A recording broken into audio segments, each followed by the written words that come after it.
So you need to do some pre-algebra work with two-step equations, but it's been troubling you. Well, I've got your back. By the way, thanks to Antonio S. Duramo for the video idea, and I hope I pronounced your name right. So, when solving two-step equations, the goal is to isolate x or make it alone. So x, or any other letter in the English language, so it can be x, y, z, a, b, c, represents an unknown value in an equation, which is called a variable. So when we look at the equation 2x plus 4 equals 6, the x represents an unknown value in the equation that would make the equation true when substituted in. So, another way to think of x is with a question mark.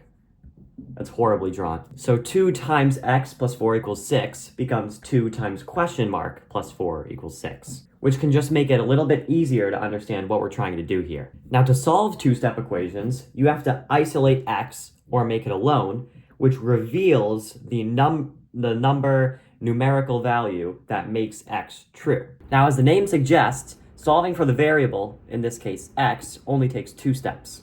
First, you undo the addition or the subtraction, and then you undo the multiplication or division. So the undoing is a bit tricky to understand when you're first trying to learn the concepts, so let's break it down with an example. So if you have something like 3x plus 5 equals 11, the first step is to undo the addition or subtraction. So to find what's being added or subtracted to the x term, look for a number that's on the same side of the equation as x, and there's going to be a plus sign or a minus sign between wherever the x is and wherever the number is.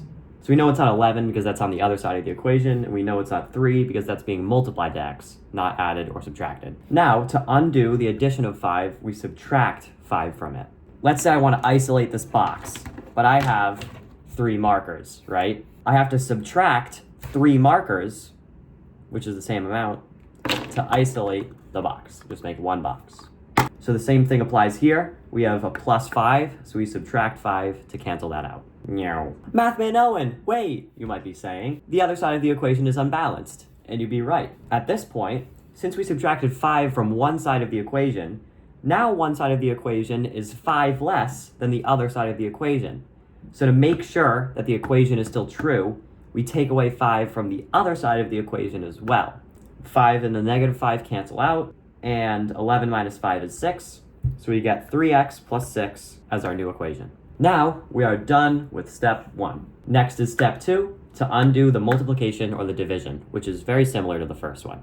To find the multiplication or division number, it's just going to be the number that's either multiplying x or dividing into x. By the way, if you have a term like 3x or 1/2 x, that just means that the 3 is being multiplied by x, or the 1/2 is being multiplied by x.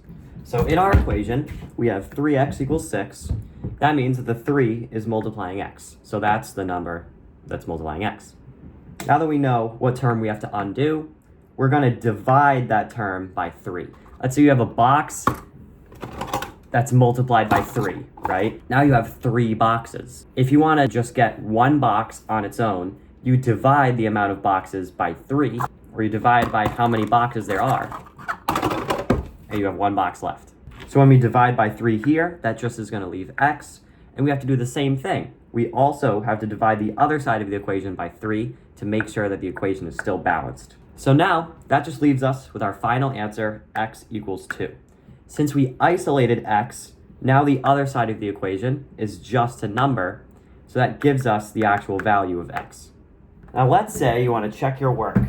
There's also just 2 steps for this. First, you're going to plug in your new value for x back into the equation.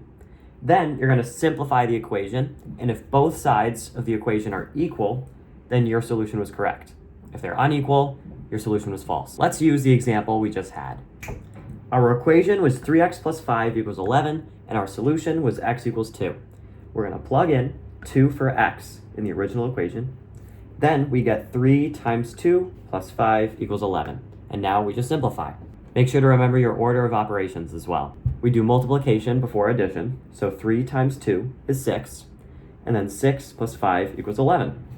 Since 11 does equal 11, not sure I had to tell you that, the equation is true, and therefore, the solution for x was correct. Now let's try a second example that's going to be a little more challenging. In our second example, we'll use x divided by 2 minus 5 equals 2.